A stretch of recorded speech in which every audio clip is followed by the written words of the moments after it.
नमस्कार, welcome to Infogod Swami आई channel. कैसे हो आप सब? आई होप आप सब मस्त होंगे, जहाँ पे भी होंगे स्वस्थ होंगे और हमारा इन्फोगॉड स्वामी आई चैनल आप देखते होंगे। जो लोग फर्स्ट टाइम इन्फोगॉड स्वामी आई चैनल देख रहे हैं उन्हें मैं बताना चाहती हूँ कि इन्फोगॉड स्वामी आई ये एक स्पिरिचुअल चैनल है। इसके ऊपर हम हिंदू कल्चर के स्तोत्र मंत्र ग्रंथोपासनाएं सीखते हैं, स्पिरिचुअल प्लेसेस को हम विजिट करते हैं और स्पिरिचुअल हीलिंग भी हम सीखते हैं। तो आज का वीडियो आप कंप्लीट देख लेना। बाकी के जो वीडियो अवेलेबल है इन्फोगॉड स्वामी चैनल पे वो भी वीडियोस आप देख लेना। और अगर इन्फोगॉड स्वामी चैनल की इन्फॉर्मेशन आपको यूजफुल लगती हो तो इन्फोगॉड स्वामी चैनल को आप लाइक शेयर एंड सब्सक्राइब कर लेना। हर रोज के नोटिफिकेशंस आप बेल आइकॉन प्रेस करके चेक लिया करना। तो चलिए वीडियो में हम आगे बढ़ते हैं। Stay tuned on Infogod Swami channel. आज है 30 अप्रैल 2025, यानी आज है वैशाख शुद्ध तृतीया। और आज से ग्रीष्म ऋतु जो है वो शुरू हो चुका है और बसंत ऋतु जो है वो एंड हो चुका है।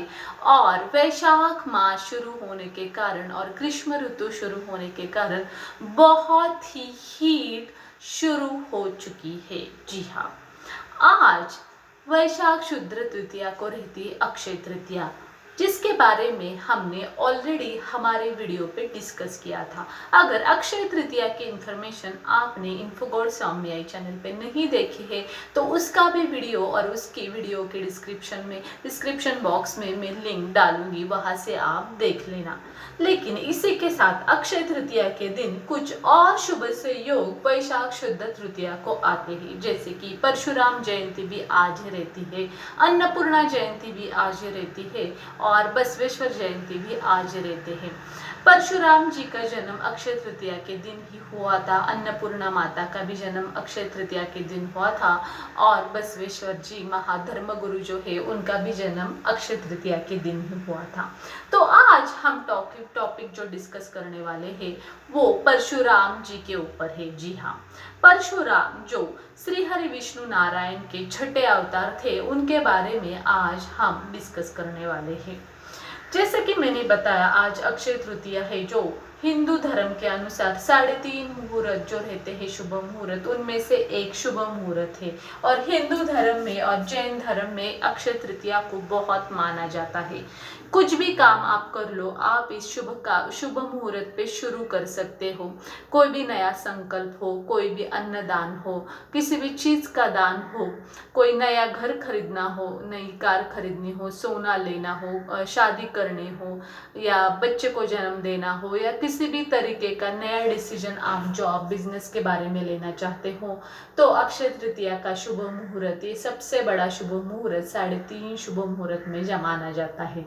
और इसी शुभ मुहूर्त पे वैशाख शुद्ध तृतीया को यानी अक्षय तृतीया को प्रभु विष्णु के छठे अवतार परशुराम जी का त्रेता युग में जन्म हुआ था। जी हाँ, त्रेता युग जो रामायण युग भी कहा जाता है, उससे पहले प्रभु राम के जो 7वां जन्म है महाविष्णु का, उनसे पहले जो छठा अवतार हुआ था श्री हरि विष्णु नारायण का, वो परशुराम जी का था। तो परशुराम जी के बारे में और उनके कार्य के बारे में आज हम डिस्कस करने वाले हैं।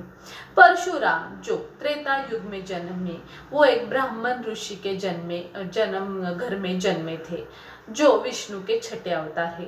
और पौराणिक वृत्तों के अनुसार उनका जन्म महर्षि भृगु के पुत्र महर्षि जगदम्नि के द्वारा समष्ट पुत्र कामेष्टि यज्ञ जो रहता है, जो देवराज इंद्र को प्रसन्न करने के लिए हुआ था, तो उन्होंने इंद्रदेव ने प्रसन्न होकर जमदग्नि को वरदान दिया कि उनके घर में पुत्र होगा और वो प्रभु विष्णु का छठा अवतार होगा। तो माँ रेणुका जो थी, उनके गर्भ से वैशाख शुद्ध तृतीया को जो बच्चा पैदा हुआ वो परशुराम थे। और उनका जन्म मध्य प्रदेश के इंदौर में मानपुर नाम का एक गांव था, तब वहां पे जानपाव नाम का एक पर्वत था, वहां पे हुआ था। और वो महाविष्णु के एक आवेश अवतार थे। हालांकि विष्णु के जितने भी अवतार है वो शांत थे, जैसे प्रभु राम हो, श्री कृष्ण हो, लेकिन परशुराम थोड़ा उग्र अवतार था, आवेश अवतार इससे जाना जाता है, या परशुराम का दूसरा नाम भार्गव भी है।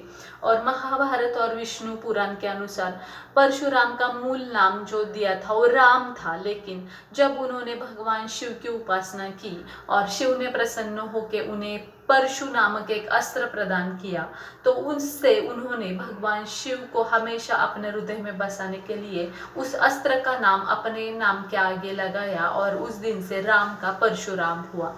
और पितामह भृगु द्वारा संपन्न किया हुआ उनका जो नाम संस्कार था राम, वो उन्होंने परशु के साथ हमेशा जोड़ा रखा, और उन्हें जब जगदम्बी का पुत्र होने के कारण कोई जामदग ने भी कहा था, और शिव ने उन्हें परशु नाम का अस्त्र दिया था, तो परशुराम भी कहते थे। लेकिन अभी कलयुग में परशुराम के नाम से ही हम जानते हैं। उनके जो विद्या के अध्यापक थे वो महर्षि विश्वामित्र थे एवं महर्षि रुचिक थे। इन दोनों ऋषियों से ब्राह्मण होने के कारण उन्होंने आध्यात्मिक और शिक्षा ली, और प्रारंभिक शिक्षा उनसे शुरू की, और बाद में उन्होंने बहुत साधना करके और खुद स्टडी करके अभ्यास करके कई विद्या में वो पारंगत हुए। वैसे तो ब्राह्मण थे, ब्राह्मण के उनमें सभी संस्कार थे, लेकिन उन्होंने काम जो किया वो हमेशा क्षत्रिय किया। लाइक क्षत्रिय लोग जो लड़ाई वगैरह करते थे, युद्ध में जाते थे, वही किया। हालांकि एक ब्राह्मण क्षत्रिय होना ये एक कमे उदाहरण है परशुराम जी का, कि ब्राह्मण के घर में जन्म के उन्होंने भिक्षुकी नहीं की या अध्यापन का काम नहीं किया। अध्यापन वो थोड़े ही उनके शिष्यों को किया करते थे, लेकिन वो खुद युद्ध पे जाते थे, और उन्होंने क्षत्रिय का मतलब काम जो था वो एक्सेप्ट किया था। और उनकी पारंगत बहुत विद्याएं थी, और उनके विद्या और शस्त्रों में जो उनका ज्ञान था, उनका जो परिणाम था, इसलिए उनसे बहुत लोग ब्राह्मण और क्षत्रिय उनसे विद्या सीखने आते थे। जैसे कि भीष्म के गुरु परशुराम थे, युद्ध का सभी सीख उन्होंने उन्हें सिखाया था, कौशल्य। देन गुरु द्रोणाचार्य जो थे उनके भी गुरु परशुराम थे। कर्ण ने भी उनसे शस्त्र विद्या की थी, लेकिन कर्ण का उन्हें कुल पता नहीं था, तो पहले उन्होंने सोचा कि वो क्षत्रिय है कुछ परीक्षा लेने के बाद, और जब पता चला कि वो सुत पुत्र है, शूद्र है, तो उन्होंने उन्हें श्राप दिया कर्ण को कि जब टाइम आएगा और तुम्हें इस विद्या की जरूरत पड़ेगी, ब्रह्मास्त्र की वगैरह, तब तुम्हें कुछ भी याद नहीं आएगा मैंने जो भी सिखाया, क्योंकि कर्ण उन्हें कभी बताता नहीं है वो सुत पुत्र है, और बहुत कुछ सीखने के बाद वो सच बताता है, तो वो भड़क जाते हैं और श्राप देते हैं कर्ण को। लेकिन कर्ण हमेशा उन्हें गुरु के समान ही देखता रहा और उनको पूछता रहा गुरु के समान। और उनका पौराणिक परिचय बहुत अलग है, जैसे कि रामायण में भी वो प्रकट हुए, महाभारत में वो थे, और भागवत पुराण में उनका उल्लेख है। कल की युग भी जब आएगा, कल की जब जन्म लेगा, तब विष्णु ने बताया हुआ है कि कल की को भी शस्त्र विद्या और सभी जो ज्ञान देंगे वो परशुराम ही रहेंगे उनके अध्यापक। हालांकि कल्कि का जन्म अभी होने वाला है, कलयुग जब एंड होगा तब कल्कि युग शुरू होने वाला है। तो जैसे कि उनकी जो भी जीवन था वो अधिकांश वो पूरे क्षत्रिय जैसे कि वो काम करते रहे, और 21 बार उन्होंने जो दूसरे पृथ्वी पे क्षत्रिय थे उनके हराया, उनको संहार किया, और पूरी पृथ्वी जो थी वो काबिज कर ली, और उसका राजा परशुराम हो चुका था। लेकिन हालांकि जन्म से वो ब्राह्मण थे, तो बाद में उन्होंने दान कर दी, और उनमें इतनी विद्या पारंगत थी कि समुद्र से पूरी पृथ्वी जो है वो डूब चुकी थी, तो उन्होंने समुद्र को उनके एक विद्या से एक पेग रख के, उनका जो एक पैर था वो रख के समुद्र को उन्होंने पीछे कर दिया, कम कर दिया, और कोकण, गोवा और केरला की उन्होंने स्थापना की, और भूमि जो है वो बढ़ा दी। ऐसे बहुत सारे ग्राम, बहुत सारे राज्य, बहुत सारे देश जो बनाए गए हैं पृथ्वी पे, पानी कम करके, समुद्र को घटा के, वो परशुराम की ही देन है हमें। परशुराम जी के वजह से हमें बहुत सारी धरती जो है वो यूज करने के लिए मिली है, नए गांव, नए शहर, नए देश जो मिले हैं दुनिया में, वो परशुराम जी की देन है। और जैसे कि उनकी जो भी जीवन था वो अधिकांश वो पूरे क्षत्रिय जैसे कि रामायण में भी वो थे, महाभारत में वो थे, और भागवत पुराण में उनका उल्लेख है। कल की युग भी जब आएगा, कल की जब जन्म लेगा, तब विष्णु ने बताया हुआ है कि कल की को भी शस्त्र विद्या और सभी जो ज्ञान देंगे वो परशुराम ही रहेंगे उनके अध्यापक। हालांकि कर्ण उन्हें वो विद्या में, शस्त्र विद्या में बहुत पारंगत थे। उनके इतना युद्ध में पारंगत, शस्त्र विद्या में पारंगत कोई भी नहीं था परशुराम का। और उनको शिव ने एक वरदान दिया था कि वो, हालांकि प्रभु विष्णु के छठे अवतार थे और उसके बाद भी 7वां, 8वां, 9वां, 10वां अवतार होने वाला था। जैसे कि 7वां राम का हुआ, 8वां श्री कृष्ण का हुआ, तो 9वां जो है महावीर का हुआ, और 10वां जो होने वाला अवतार है वो कल्कि का होने वाला है। लेकिन उनको इतना वरदान दिया था कि वो संजीवन रहेंगे, वो चिरंजीवी रहेंगे, राम के भी युग में वो रहेंगे और श्री कृष्ण के भी युग में वो जरूरत पड़ने पे प्रकट होंगे परशुराम। ऐसे वरदान उन्हें पृथ्वी पे हमेशा के लिए रहने के लिए शिव ने दिया हुआ है। और जब कल्कि जन्म लेगा तब भी परशुराम प्रकट होंगे और उन्हें अध्यापक के रूप में शस्त्र विद्या सिखाएंगे, ऐसे कल्कि पुराण में लिखा गया है। क्षत्रियों का उन्होंने विनाश किया था। जब दमनी की तपस्या माँ रेणुका से भग्न हो चुकी थी, तो जब दग्नि ने अपने पुत्र परशुराम को अपनी माता का ही रेणुका की हत्या करने को कहा था, और पिता के कहने पे उन्होंने की भी थी माँ रेणुका की हत्या।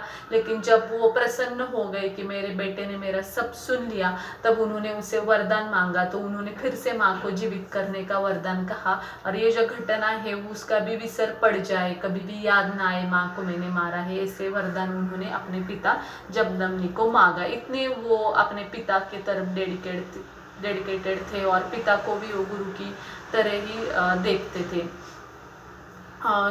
बहुत सारी कथाएं हैं हमारे पुराने लाइक पुराणों में, और बहुत सारे हमारे रूढ़ी परंपराएं और उनके कार्य को लेकर कि ब्रह्म वैतरण पुराण में एक कथा है कि जब कैलाश पे वो शिव का दर्शन लेने के गए, तब श्री गणेश जी ने उन्हें रोका और अंदर जाने को नहीं दिया, तो वो भड़क गए।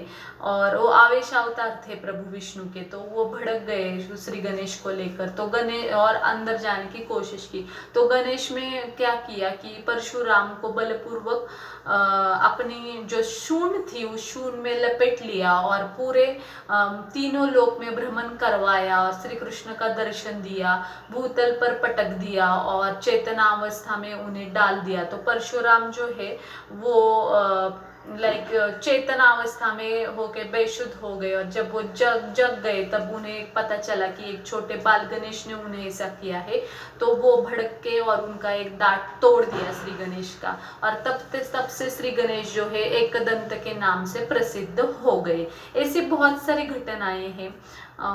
जैसे कि त्रेता युग में प्रभु राम के सामने वो प्रकट हो गए और शिव जी का वो जो धनुष था वो भंग हो चुका था, तो आकाश मार्ग से मिथिलापुरी पे पहुंचे, और वो जो स्वयंवर चल रहा था तो विश्व विदित क्षत्रिय कुलद्रोही बताए हुए बहुत भांति 3 आंखें दिखाए, तीनों आंख दिखाए परशुराम ने, और क्रोधित हुए और सुनो राम जे ही शिव धनु तोरा, सहस बाहु समसो रिपु मोरा, तक कह डाला तपुरांत अपने शक्ति का संशय मिटाए, हे वैष्णव धनुष श्री राम को सौंप दिया, और क्षमा याचना करते हुए अनुचित बहुत कहूत अज्ञाता, शमु क्षमा अंदर दो भ्राता, तपस्या के निमित्त वन के अंदर वो लौट गए और अपना जो धनुष था वो उन्होंने प्रभु राम को दे दिया। ऐसे बहुत सारे उनके कार्य महान है, और टाइम आने पे वो पृथ्वी को बचाने के लिए, लोगों को बचाने के लिए प्रकट होते हैं, और उनकी शस्त्र विद्या और पुराणों में और अभी भी बहुत प्रसिद्ध है। जैसे कि मार्शल आर्ट जो है